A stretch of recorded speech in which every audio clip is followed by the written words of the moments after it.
Hello अस्सलाम वालेकुम dear student, कैसे हो? ठीक ठाक, उम्मीद है खैरियत से होंगे। आज हम पढ़ेंगे rules and electromagnetism. Second year physics chapter number 13 electromagnetism. The combined study of magnetism and current electricity is called electromagnetism. Electromagnetism actual current electricity और मैग्नेटिज्म की कंबाइंड स्टडी को कहते हैं। यानी जो सेकंड चैप्टर में हमने पढ़ा था कि electric current and the wire in the circuit can produce three type of effect. One is the heating effect, second one is the chemical effect, third one is the magnetic effect. So in electromagnetism we will study about the magnetic effect produced by the electric current.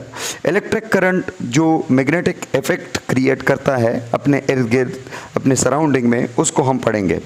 तो the study of magnetic effect produced by current carrying wire is called electromagnetism. Yeah, the combined study of current electricity and magnetism is called the electromagnetism.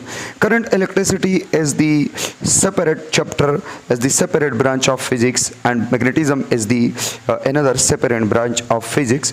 And 1819 hence Oersted combine the current electricity and the magnetism and say that this is called the electromagnetism.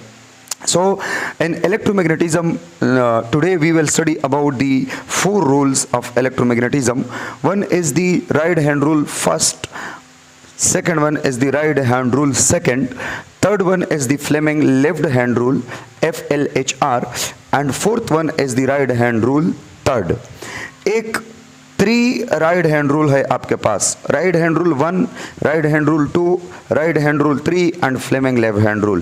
These are the 4 rules which are studied in electromagnetism to indicate the direction of magnetic field or the direction of magnetic force. Magnetic field या magnetic force की direction को indicate करने के लिए ये जो 4 rules है इसको हम जो है इस्तेमाल करते हैं इलेक्ट्रोमैग्नेटिज्म में।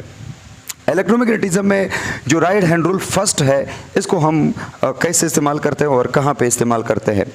इलेक्ट्रोमैग्नेटिज्म में राइट हैंड रूल फर्स्ट जो है ये आपको मैग्नेटिक फील्ड की डायरेक्शन को बताता है associated around current carrying wire. आपके पास लेट सपोज एक स्ट्रेट वायर है और इस स्ट्रेट वायर को आपने पॉजिटिव नेगेटिव के साथ अटैच किया है, कनेक्ट किया है, तो आपको पता है कि कन्वेंशनल करंट जो होता है ये हमेशा के लिए पॉजिटिव से नेगेटिव की तरफ होता है, हमेशा के लिए पॉजिटिव से नेगेटिव की तरफ।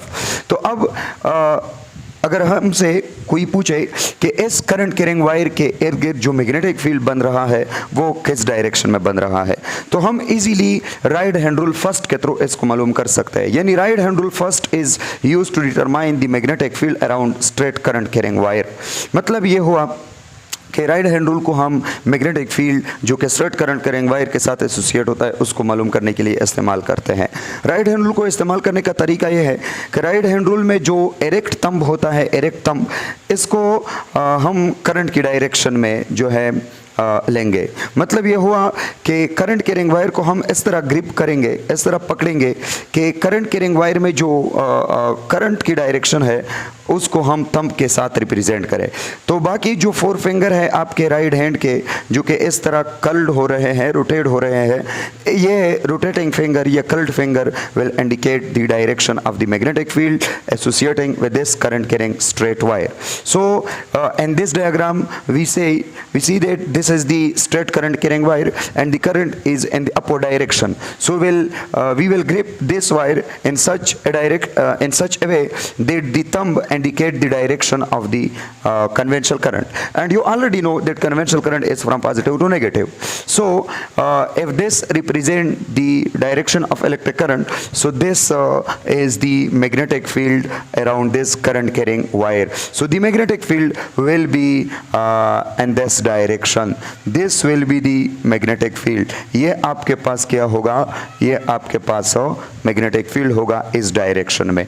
तो यहाँ पे हम राइट हैंड रूल फर्स्ट को इस्तेमाल करते हैं for detection of magnetic field, और ये मैग्नेटिक फील्ड क्या है, एंटी क्लॉकवाइज है। तो राइट हैंड रूल के मुताबिक यहाँ पे जो स्ट्रेट करंट कैरिंग वायर के इर्द गिर्द जो मैग्नेटिक फील्ड बन रहा है वो एंटी क्लॉकवाइज है। अब अगर यहाँ पे हम पॉजिटिव करें और ये नेगेटिव करें तो कन्वेंशनल करंट की डायरेक्शन डाउनवर्ड हो जाएगा, तो आपके पास जो मैग्नेटिक फील्ड है वो इस डायरेक्शन में बनेगा। तो मैग्नेटिक फील्ड इस डायरेक्शन में भी बन सकता है और इस डायरेक्शन में भी बन सकता है। This depend upon the direction of the conventional current and this wire. So this is called right hand rule first, and this right hand rule first is also called the hence Oersted rule, hence Oersted right hand rule. इसको हम hence Oersted right hand rule का नाम भी दे सकते हैं। Right hand rule 2, right hand rule 2 जो है, आपने अगर एक टॉपिक पढ़ा है इलेक्ट्रोमैग्नेटिज्म में, the force on current carrying wire, the magnetic force on current carrying wire. एक करंट कैरिंग वायर को अगर हम एक मैग्नेटिक फोर्स के अंदर, मैग्नेटिक फील्ड के अंदर रखते हैं तो इस करंट कैरिंग वायर पे एक्चुअल मैग्नेटिक फोर्स अमल करता है। तो उस मैग्नेटिक फोर्स की डायरेक्शन को मालूम करने के लिए हम राइट हैंड रूल 2 का इस्तेमाल करते हैं। राइट हैंड रूल 1 जो है ये मैग्नेटिक फील्ड की डायरेक्शन को मालूम करते हैं अराउंड करंट कैरिंग वायर, और राइट हैंड रूल 2 जो है ये किसी भी करंट कैरिंग वायर पर जो मैग्नेटिक फील्ड में हम रखते हैं उस पर जो मैग्नेटिक फोर्स अमल करता है उस मैग्नेटिक फोर्स को मालूम करने के लिए हम राइट हैंड रूल 2 इस्तेमाल करते हैं। राइट हैंड रूल 2 का इस्तेमाल कैसे है? राइट हैंड रूल 2 ये कह रहा है कि आपने अपने 4 फिंगर को, राइट हैंड के जो 4 फिंगर्स है उस 4 फिंगर्स को आपने करंट की डायरेक्शन में स्ट्रेच करने हैं और पैर मैग्नेटिक फील्ड की डायरेक्शन में इस तरह रोटेट करने हैं। करंट की डायरेक्शन में स्ट्रेच करने हैं, मैग्नेटिक फील्ड की डायरेक्शन में रोटेट करने हैं, और जो इरेक्ट थंब रहेगा ये erect thumb will indicate the direction of magnetic force. For example ये हमारे पास मैग्नेटिक फील्ड है, ये डॉट एनक्लोज सर्कल जो मैग्नेटिक फील्ड होता है ये आपने पढ़ा होगा, representation of magnetic field. Dot enclose circle show that the magnetic field is out of the board and cross enclosed circle show that the magnetic field is end to the board या end to the page। so यहाँ पे dot magnetic field है, dot enclosed and the circle है, तो इसका मतलब ये हुआ कि magnetic field जो है ये out of the board है।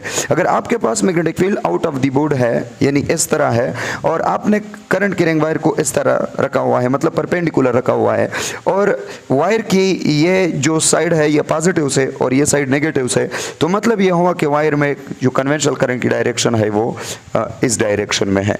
तो इस वायर पर फोर्स जो है वो किस डायरेक्शन में लगेगा?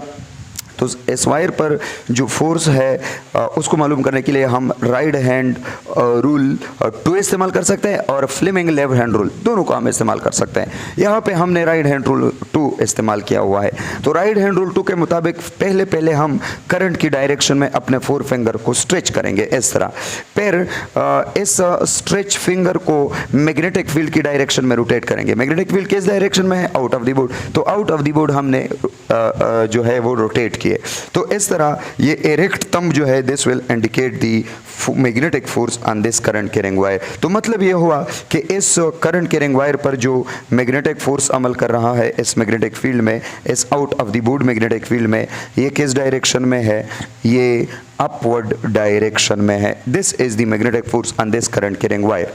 अब अगर आपने इसी वायर को क्रॉस मैग्नेटिक फील्ड में रखा, क्रॉस मैग्नेटिक फील्ड मतलब कि into the board magnetic field में रखा, तो आपने इस तरह स्ट्रेच करने हैं, इस तरह स्ट्रेच करने हैं और फिर मैग्नेटिक फील्ड की तरफ रोटेट करने हैं, तो फोर्स किधर हुआ? डाउनवर्ड हुआ। तो मतलब ये हुआ कि इस करंट कैरिंग वायर पर जो मैग्नेटिक फोर्स है ये अपवर्ड डायरेक्शन में भी अमल कर सकता है और ये डाउनवर्ड डायरेक्शन में भी अमल कर सकता है। तो इस मैग्नेटिक फोर्स को मालूम करने के लिए हमने क्या किया?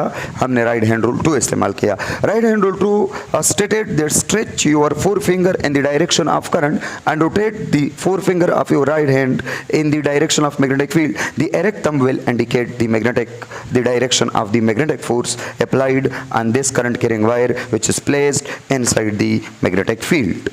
Okay. Third one rule is the Fleming left hand rule, FLHR. Fleming left hand rule. Fleming left hand rule is also used to determine the magnetic force on the current carrying wire which is placed inside the magnetic field. It means that you can use the right hand rule 2 or Fleming left hand rule to determine the magnetic force on the current carrying wire placed inside the magnetic field. You can use these both rules for indicating the direction of magnetic force. तो ये तो हुआ right hand rule rule 2। अब हम Fleming left hand rule को जो है सीखते हैं कि फ्लेमिंग लेफ्ट हैंड रूल क्या कह रहा है। Fleming left hand rule stated that set the first two finger, one is forefinger and second one is middle finger and the thumb. These three finger set at the 90 degree at right angle. Fleming left hand rule stated they set these three finger, first toe and thumb at the right angle. It means at 90 degree. Then in this setting, in this position, the middle finger will indicate the direction of the electric current. The forefinger will indicate the direction of the magnetic field, and the thumb will indicate the direction of the magnetic force on current carrying wire. So यहाँ पे हम try करते हैं, यहाँ पे ये हमारे पास magnetic field है, मैग्नेटिक फील्ड इस डायरेक्शन में है, मैग्नेटिक फील्ड इस डायरेक्शन में है, और वायर को हमने इस तरह रखा हुआ। ये जो आपको नजर आ रहा है ये वायर इस एक्चुअल इस तरह out of the board and into the board हमने वायर रखा हुआ है, और ये मैग्नेटिक फील्ड है। इस तरह बन नहीं रहा तो इसलिए मैंने इस तरह बनाया है। ये out of the board and into the board current carrying wire है, और ये आपके पास मैग्नेटिक फील्ड है। और करंट कैरिंग वायर की ये साइड पॉजिटिव और ये नेगेटिव, तो मतलब कि कन्वेंशनल करंट जो है ये पॉजिटिव से नेगेटिव की तरफ हो जाएगा इस डायरेक्शन में। तो मतलब कि आउट ऑफ द बोर्ड जो है इलेक्ट्रिक करंट की डायरेक्शन हुआ आउट ऑफ द बोर्ड, और ये मैग्नेटिक फील्ड की डायरेक्शन, फिर भी ये दोनों क्या है, परपेंडिकुलर है। तो अब इस वायर पे जो कि इस मैग्नेटिक फील्ड में हमने रखा है, इस करंट कैरिंग वायर पर मैग्नेटिक फोर्स किस डायरेक्शन में होगा, तो इसको हम फ्लेमिंग लेफ्ट हैंड रूल से इस्तेमाल डिटरमाइन कर सकते हैं। फ्लेमिंग लेफ्ट हैंड रूल में ये हम जो है मैग्नेटिक फील्ड की डायरेक्शन में ये फिंगर जो है this finger indicate the magnetic field direction B, this finger indicate the current direction I, and this thumb will indicate the magnetic force direction.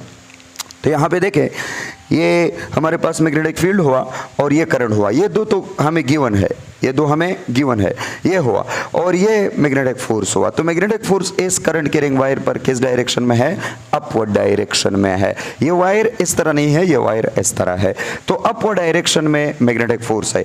अब अगर करंट जो है यहाँ ये पॉजिटिव कर ले, ये हम नेगेटिव कर ले, तो current into the board हो जाएगा, तो मैग्नेटिक फोर्स डाउनवर्ड हो जाएगा।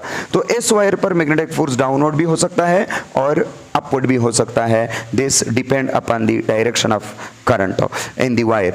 यहाँ इस केस में भी हम फ्लेमिंग लेफ्ट हैंड रूल को अप्लाई करते हैं, तो देखते हैं कि क्या होता है।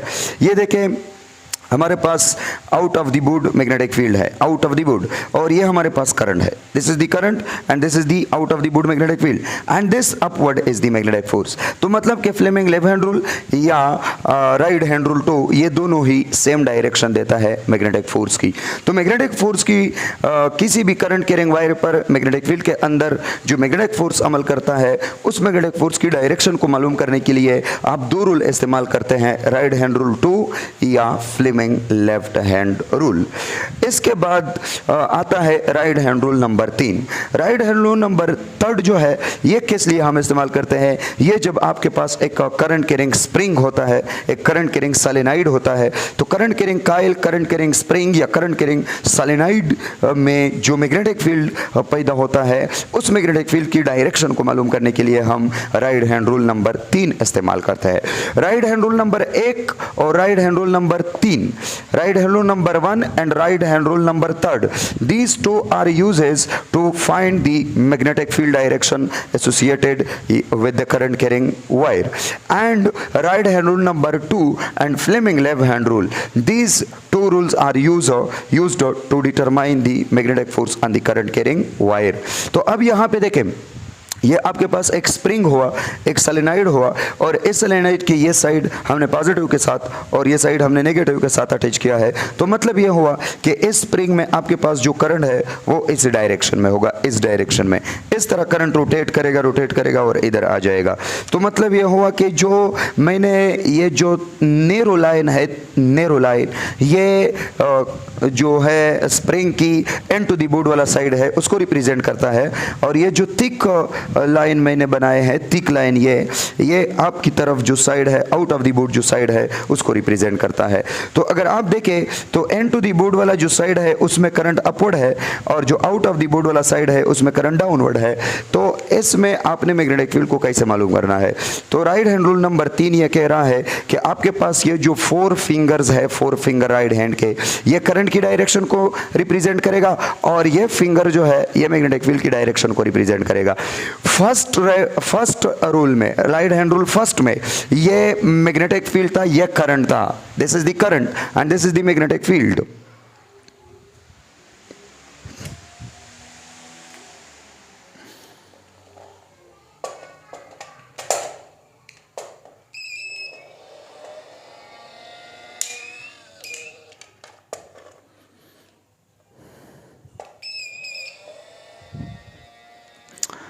फर्स्ट राइट हैंड रूल में ये जो 4 फिंगर थे ये मैग्नेटिक फील्ड था और ये थंब जो था दिस इज द करंट। लेकिन थर्ड राइट हैंड रूल में ये जो है ये मैग्नेटिक फील्ड को रिप्रेजेंट करेगा और ये करंट को रिप्रेजेंट करेगा। मतलब कि ये और ये बिल्कुल अपोजिट है, बिल्कुल रिवर्स है। तो यहाँ पे देखें, आपने इस स्प्रिंग को, इस सोलेनॉइड को किस तरह पकड़ना है?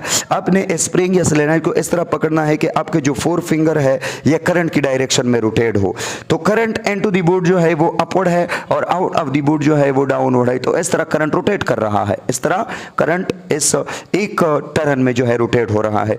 तो आपने इस तरह स्प्रिंग को पकड़ना है कि आपके जो फिंगर है एंड टू द बोर्ड वो अपवर्ड हो जाए और आउट ऑफ द बोर्ड ये इस तरह रोटेट हो जाए। तो आपने इस स्प्रिंग को इस तरह पकड़ा। तो अब इसमें जो ये अंगूठा है, ये थंब है, ये इधर इंडिकेट हुआ। तो मतलब ये हुआ कि आपके पास जो as a whole magnetic field है इस सोलेनॉइड की, ये इस डायरेक्शन में है। मतलब कि इस डायरेक्शन में जो फील्ड है वो जनरेट हो रहा है, इस फेस से फील्ड जो है वो जनरेट हो रहा है। तो जिस फेस से ये फील्ड जनरेट हो रहा है ये आपके पास क्या हो जाएगा? नॉर्थ हो जाएगा। और जिस फेस पे ये फील्ड एंटर हो रहा है ये आपके पास क्या हो जाएगा? साउथ हो जाएगा। तो इस तरह ये आपके पास क्या हुआ? मैग्नेटिक फील्ड हुआ इनसाइड दी सोलेनॉइड। तो स्प्रिंग के एसोसिएटेड जो मैग्नेटिक फील्ड है उसको मालूम करने के लिए राइट हैंड रूल नंबर 3 और जो करंट कैरिंग वायर पर जो मैग्नेटिक फोर्स अमल करता है उसको मालूम करने के लिए Fleming left hand rule FLHR।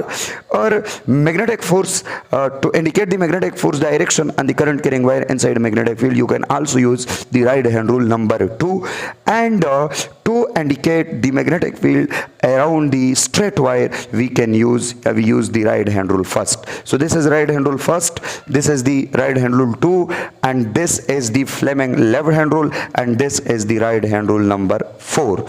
So these are the 4 rules to indicate the direction of the magnetic field or the direction of the magnetic force and current carrying wire inside the magnetic field. So I hope that you will like this. Okay, thank you.